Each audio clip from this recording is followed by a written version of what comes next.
मनुष्य की सोच संसार का सबसे गहन या कहो सबसे कठिन भाव है। कब क्या होने के पश्चात ये मन क्या सोच बैठेगा, ये कहना असंभव है। और यही सोच कई बार हमारे मन में हीन की भावना ले आती है।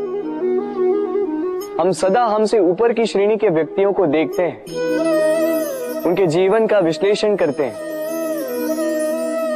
और फिर स्वयं को हीन समझ लेते हैं। इसके पास इतना धन है, इसके पास कितना बल है, और मेरे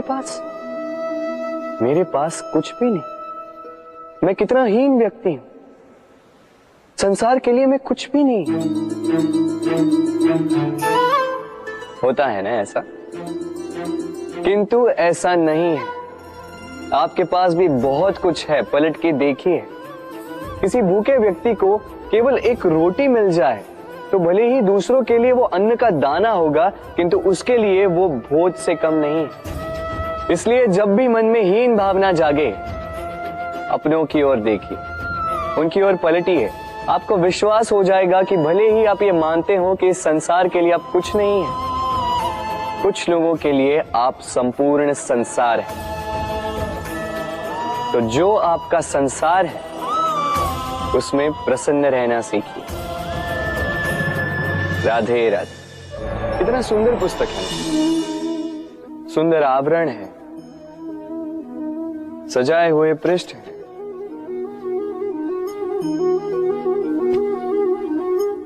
किंतु क्या ये सत्य में अद्भुत पुस्तक कहलाने की पात्र है? क्या इसमें जो लिखा है वो सत्य है, प्रेरणादायी है, हमारे लिए मूल्यवान है? कैसे निश्चय लिया जाए इस बात का? अब आप सोचेंगे कि सीधी सी बात है, आवरण को देख के पुस्तक की गुणवत्ता कैसे जानी जा सकती? इसके लिए तो आपको उसे पढ़ना होगा, उसे समझना होगा, समय देना होगा, है ना? बिल्कुल उचित सोच रहे हैं आप। बस आश्चर्य की बात यह है कि पुस्तक के विषय में आप ये सारी बातें जानते हैं, किंतु किसी व्यक्ति के विषय में आप ये सारी बातें मन में नहीं लाते। व्यक्ति का मूल्यांकन भी उसके वस्त्रों से, उसके शारीरिक रूप से या उसकी सुंदरता से नहीं किया जा सकता। उसके लिए आपको उस व्यक्ति को पढ़ना होगा, उसे समझना होगा, उसे समय देना होगा। पर हम क्या करते हैं? पहनावे, रंग, सुंदरता को देखकर आकर्षित हो जाते हैं, उसे प्रेम समझ बैठते हैं। और आए दिन कोई ना कोई ये कहते सुनाई देता है कि उसकी प्रेम कहानी सफल नहीं हो पाई, उसे छल मिला। किंतु इसमें दोष किसी और का नहीं, स्वयं आपका है। आपने उस व्यक्ति को समय नहीं दिया, आपने उस व्यक्ति के विचार नहीं परखे। प्रेम 2 क्षण में बनने वाला पकवान नहीं है। इसका स्वाद चखने के लिए आपको जीवन भर का समय देना पड़ेगा। तो समय दीजिए, एक दूसरे के रूप से नहीं, आत्मा से जुड़ी। निश्चित ही मन प्रसन्नता से कह उठेगा, राधे राधे। भूल और मनुष्य, इन दोनों का संबंध कुछ वैसा है जैसा पंख और चिड़िया का, जैसा धारा और नदिया का। यदि भूल मनुष्य के स्वभाव का इतना महत्वपूर्ण अंग है तो आप सोचिए, इस पर लज्जा क्यों? इस पर लज्जा करना ठीक है ही नहीं। वैसे देखा जाए तो भूल हमें स्वयं को और श्रेष्ठ बनाने का अवसर देती है, पहले से अच्छा प्रदर्शन करने की प्रेरणा देती है। अब कदाचित आप में से कुछ इस बात से सहमत नहीं हो, क्योंकि बहुतों की दृष्टि में भूल दोष को जन्म देती है, दोष अपराध को, और अपराध के लिए क्षमा नहीं, दंड मिलना चाहिए। किंतु क्या आपने कभी सोचा है कि ऐसा क्यों होता है? क्या कारण है इसका? इसका कारण है भूल स्वीकार करने से बचना।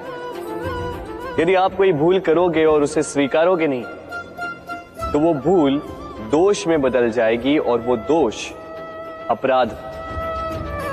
तो साहस रखिए, अपनी भूल को स्वीकार करना अपनी भूल को सुधारने की दिशा में सबसे पहला कदम होता है। और स्मरण रखिएगा, यदि कुछ अपराध है तो वो है समय पे अपनी भूल ना स्वीकार। राधे राधे। एक शब्द है जो हमें कभी कभी या कहो कई बार सुनाई देता है, स्वार्थ। वो व्यक्ति स्वार्थी है, उसने स्वार्थ में आके ये बुरा कर्म कर दिया, आदि इत्यादि। देखा जाए तो संसार स्वार्थ को पाप का मूल मानने लगा, परंतु क्या स्वार्थ सच में बुरा है? नहीं। स्वार्थ ये शब्द बना है स्व से, अर्थात स्वयं से। यानी कि जिस कार्य में केवल स्वयं का अर्थ हो, केवल स्वयं का लाभ चाप हो, वो स्वार्थ। अब प्रश्न ये उठता है कि आपका स्व क्या है? यदि आपके स्व में केवल आप हैं तो आप अवश्य स्वार्थी हैं। यदि आपके स्व में परिवार सम्मिलित है तो आप परिवार्थी हैं। यदि आपके स्व में अन्य लोग सम्मिलित हैं तो आप परोपकारती हैं। और यदि आपके स्व में ये संसार सम्मिलित है तो आप परमार्थी हैं। तो अपने स्वार्थ से दूर ना जाएं, उसका विस्तार करें। अपने अस्तित्व का विस्तार करोगे तो ये स्वार्थ स्वयं ही परमार्थ में बदल जाएगा। राधे राधे। हम में ऐसा कोई नहीं होगा जिसने वृक्षों को ना देखा, वृक्षों पे इन पक्षियों को ना देखा, इनके घोंसलों को ना देखा, इन पक्षियों को अपने छोटे छोटे बच्चों को भोजन कराते ना देखा। संसार का सबसे ममत्व वाला दृश्य होता है। चिड़िया दूर से अपने चोंच में दाना भरकर लाती, स्वयं भोजन करने में असक्षम संतान की चोंच में डालती, स्वयं भूखी रहकर निस्वार्थ निश्चलता से। और जब संतान के पंख निकल आते हैं, वो उसे उड़ना सिखाती और उसके पश्चात उसे स्वतंत्र कर देती है अपना जीवन जीने के लिए। इस आकाश में उड़ान भरने के लिए। और हम मनुष्य क्या करते हैं? जिस संतान को हम पंछी की भांति पालते हैं, उसके पंख निकलते ही हम उसे बांध देते हैं, ये सोच के कि कहीं वो दूर उड़कर न चली जाए। ऐसा नहीं कि इस स्थिति में माता पिता को संतान से प्रेम नहीं है, अवश्य है, किंतु इसमें प्रेम पर मोह भारी पड़ जाता है, जो स्वयं अपने और संतान के भविष्य के बीच में बाधा बन जाता है। हम ये भूल जाते हैं कि हम केवल जन्मदाता है, भाग्य विधाता नहीं। तो जब प्रेम में मोह आ जाए तो वो प्रेम नहीं, स्वार्थ बन जाता है। इसलिए प्रेम को पास रखिए और मोह को दूर, क्योंकि जिससे प्रेम करते हैं उसका विकास नहीं रोका करते। राधे राधे। एक पिता के लिए उसकी संतान उसका गर्व है, उसका अहंकार है, और संतान के लिए उसके पिता उसका आदर्श, उसकी प्रेरणा। बिना कहे पिता संतान की हर इच्छा समझ जाता है और उसे पूरी करने की चेष्टा करता है। दूसरी ओर संतान सदैव प्रयास करता है कि अपने माता पिता को गर्वित करता रहे, किंतु ये बंधन एक स्थान पे आके टूट जाता है। तब जब संतान स्वयं की इच्छा से अपना जीवन साथी चुनना चाहे। क्यों? कारण है संवाद की कमी। जब बात आती है संतान के विवाह की, तो माता पिता सोचते हैं कि इसमें संतान से क्या पूछना, हम उसके लिए कुछ अनुचित तो चाहेंगे नहीं। और संतान का यह मानना होता है कि उसका भविष्य चुनना उसका अधिकार। दोनों आपस में दुखी रहते हैं, किंतु बात कोई नहीं करता। होना यह चाहिए कि माता पिता को उसी स्नेह के साथ संतान की इच्छा समझ लेनी चाहिए, और संतान को उसी विश्वास के साथ माता पिता को विश्वास में ले लेना चाहिए। एक बार संवाद करके देखिए, वर्तमान और भविष्य दोनों ठीक हो जाएंगे। मन बड़ी ही विचित्र कृति है ये मन।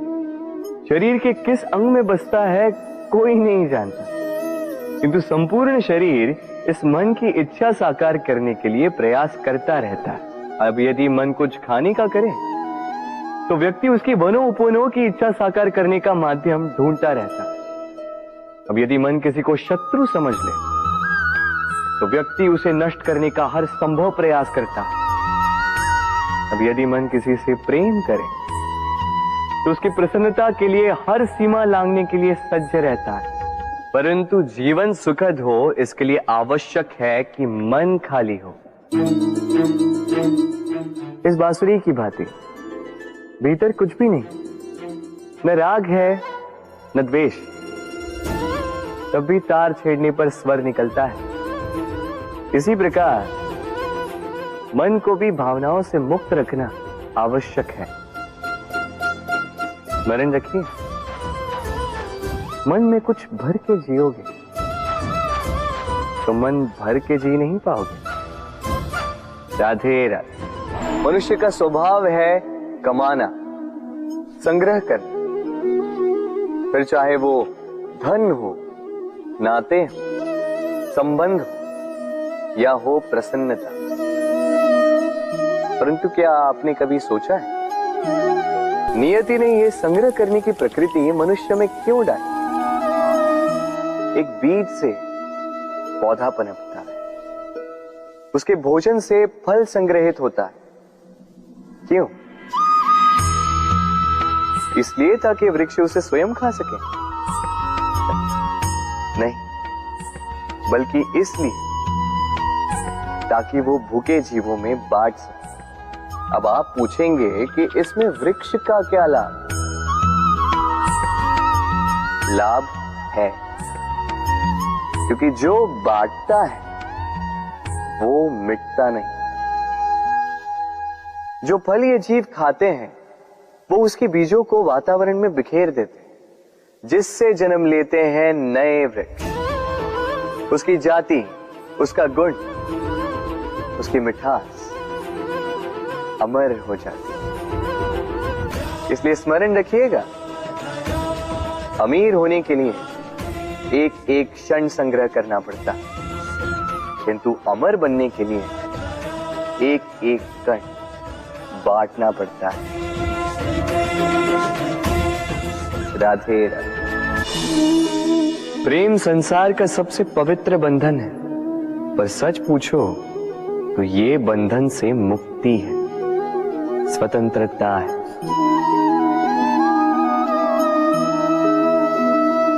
नहीं समझे? समझाता हूं। यदि कोई आपका प्रेम ठुकरा दे, यदि कोई आपका प्रेम समझ ही ना पाए तो क्या होगा? कुछ उदास हो जाएंगे, कुछ छल करके प्रेम पाना चाहेंगे, तो कुछ बलपूर्वक प्रेम पर अधिकार करना चाहेंगे। किंतु यह आवश्यक नहीं कि जिससे आप प्रेम करते हो उसे भी आपसे प्रेम, क्योंकि प्रेम कोई वस्तु नहीं है, न राज्य है न धन जिसे आप बल से अपने वश में कर सको। प्रेम वो शक्ति है जो आपके लिए हर बंधन तोड़ सकती है, किंतु स्वयं किसी बंधन में नहीं फंसती। तो जिससे भी आप प्रेम करते हो उसे स्वतंत्र छोड़ दीजिए, क्योंकि स्वतंत्रता ही वो भाव है जो जीव को सबसे अधिक प्रिय है। प्रेम सच्चा होगा तो उसे अवश्य समझ में आए। तब तक के लिए निस्वार्थ भाव से प्रेम कीजिए, स्वार्थ हट जाएगा तो प्रेम आ ही जाएगा और मन प्रसन्न होकर बोलेगा राधे राधे। प्रेम, प्रेम विधाता की सबसे सुंदर कृति है, परंतु हर कृति को संभालना पड़ता है। अब इसी मूर्ति को देख लीजिए। जब कलाकार ने इसे रचा तब ये बहुत सुंदर थी, परंतु इसके पश्चात इसे संभाला नहीं गया। इसके स्वामी ने इसके देखभाल का कर्तव्य ठीक से नहीं निभाया और अब यह मूर्ति असुंदर लगने लगी है। इसी प्रकार केवल कह देने से प्रेम नहीं हो जाता। इसके लिए आपको अपने कर्तव्यों को पूर्ण करना होगा। तो देश की रक्षा, परिवार और संबंधियों की सुरक्षा, संतान को संस्कार, जीवन साथी का आभार, ये कर्तव्य जब तक नहीं निभाओगे प्रेम से दूर होते जाओगे। तो यदि प्रेम का अमृत पाना है तो कर्तव्य की अंजलि बनानी होगी और मन से कहना होगा, राधे राधे। जब भी प्रेम की बात आती है हम सबसे पहले मन में एक नायक और एक नायिका का चित्रण कर लेते हैं। क्यों? आपके साथ भी यही होता है ना? पर क्या प्रेम केवल नायक नायिका के आकर्षण का बंधन है? नहीं, प्रेम तो परिवार से हो सकता है, माता पिता भाई बहन से हो सकता है, सखा मित्रों से हो सकता है, देश और जन्मभूमि के लिए हो सकता है, मानवता के लिए हो सकता है, किसी कला के लिए हो सकता है, इस प्रकृति के लिए हो सकता है। पर प्रेम कभी उस पन्ने पर लिखा ही नहीं जा सकता जिस पर पहले ही बहुत कुछ लिखा। जैसे एक भरी मटकी में और पानी आ ही नहीं सकता। तो यदि प्रेम को पाना है तो मन को खाली करना होगा। अपनी इच्छाएं, अपना सुख सब त्याग कर समर्पण करना होगा। अपने मन से व्यापार हटा दो, तभी प्यार मिलेगा और मन प्रसन्न होकर बोले, राधे राधे। मेरे आसपास ये वृक्ष, ये पौधे, ये पुष्प देख रहे हैं आप? है ना सुंदर? क्योंकि आपने इन्हें देखा है। इसी प्रकार जब प्रेम की बात आती है लोग किसी का मुख स्मरण कर लेते हैं। ऐसी आंखें, वैसी मुस्कान, तिरछी भ्रूकुटी, घने केश, पर क्या यही प्रेम का अस्तित्व है? नहीं, ये उस शरीर का अस्तित्व है जिसे हमारी आंखों ने देखा और हमने स्वीकार कर लिया। परंतु प्रेम भिन्न है। प्रेम उस वायु की भांति है जो हमें दिखाई नहीं देता, किंतु वही हमें जीवन देता है। संसार किसी स्त्री को कुरूप कह सकता है क्योंकि वो उसे अपनी तन की आंखों से देखता है, परंतु संतान उसी माता को संसार में सबसे सुंदर समझती है क्योंकि वो भाव से जुड़े। तन की आंखों से देखोगे तो वैसे भी पहचान नहीं पाओगे जैसे राधा मुझे पहचान नहीं पाई। इसलिए यदि प्रेम को समझना है तो मन की आंखें खोलो और प्रेम से कहो, राधे राधे। बालपन से कहीं पहेलियां सुलझाई होंगी आप, क्यों? तो आज एक और सुलझा लीजिए। बताइए आपके जीवन में वो कौन सी वस्तु है जो आपका सबसे बड़ा मित्र भी है और सबसे बड़ा शत्रु भी?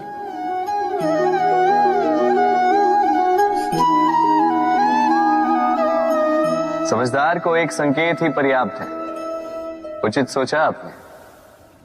वो वस्तु है समय। क्यों समय आपका सबसे बड़ा मित्र और समय ही आपका सबसे बड़ा शत्रु है? उत्तर है समय का सम्मान। जो व्यक्ति समय का सम्मान करता है वो अपने जीवन के सारे लक्ष्य प्राप्त करता है। संसार उसकी कला पहचानता है, उसे महत्व देता है। और जो व्यक्ति समय का महत्व नहीं पहचान पाता, नहीं समझ पाता, जाने अनजाने में उसका अपमान करता है, संसार उसी को भुला देता है। इसीलिए समय का सम्मान करें, उसे व्यर्थ ना करें, क्योंकि अच्छा समय इस संसार को बताएगा आपकी वास्तविकता क्या है, किंतु बुरा समय आपको बताएगा कि इस संसार की वास्तविकता क्या है। तो प्रेम से बोल, राधे राधे। जीवन में समय चाहे जैसा भी हो, अपनों का साथ बड़ा आवश्यक होता है। सुख हो तो बढ़ जाता है, दुख हो तो बढ़ जाता है। अपनों के साथ समय कब बीत जाता है पता भी नहीं चलता, है ना? किंतु सोचिए, यदि आपको किसी ऐसे स्थान पे छोड़ दिया जाए जहां आपका कोई संबंधी ना हो, आपका कोई अपना ना, कोई मित्र ना, तो क्या होगा? एक एक क्षण कितना लंबा लगने लगेगा। तब तक लगेगा जब तक आप किसी को अपना नहीं बनाते। अब प्रश्न ये उठता है कि आपका अपना कौन है?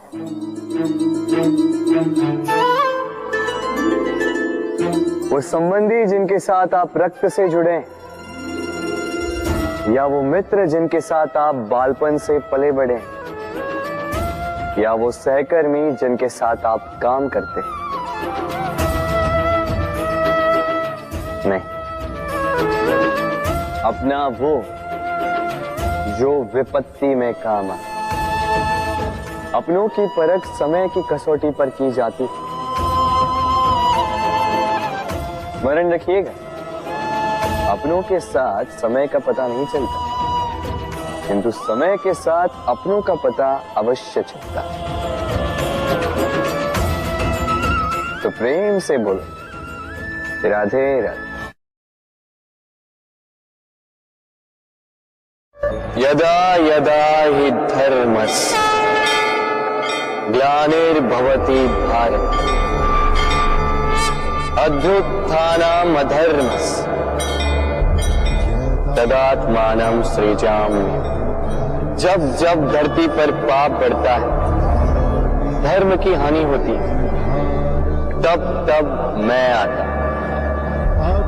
ये तो आप सब जानते हैं, किंतु क्या आपने कभी सोचा है कि क्यों मैं इस धरा का जीव बनकर ही अवतरित होता हूं? क्यों मैं मनुष्य के रूप में आपके बीच में रहता हूं? आज बताता हूं। संसार में पाप और पुण्य संतुलन में चलते हैं, किंतु जब पाप सीमा से आगे बढ़ जाता है, मुझे आना ही होता है। कारण यह है कि आप मुझे भुला देते। चौकिए मन, मैं आप ही में बसता हूं। बस आप स्वयं के भीतर बसे परमात्मा को भूलने लगते हैं। इसलिए मुझे आना पड़ता है आपको ये बताने कि सारी शक्ति आप में ही समाहित है। पर आप क्या करते हैं? मेरा सम्मान करते, मुझे पूछते, मुझसे शक्ति मांगने लगते, भांति भांति की इच्छाएं मेरे सामने रखते। मुझे आपकी श्रद्धा से कोई आपत्ति नहीं, मुझे आपत्ति है उस भाव से जो आपको दुर्बल बनाता। परमात्मा में श्रद्धा रखिए, किंतु स्वयं की आत्मा पर भी विश्वास कीजिए, क्योंकि इस संसार में ऐसा कुछ भी नहीं है जो आप नहीं कर सकते। हर नर में नारायण बसते हैं और हर नारी में लक्ष्मी। तो पहचानिए अपने भीतर के नारायण और बदल दीजिए इस समय के चक्र। मुझे प्रसन्नता होगी कि मेरे अवतार लेने का वास्तविक प्रयोजन आपको समझ आए। तो शंका त्याग कर शंकर बन जाइए, अन्यथा कंकड़ के समान रहना हो। राधे राधे।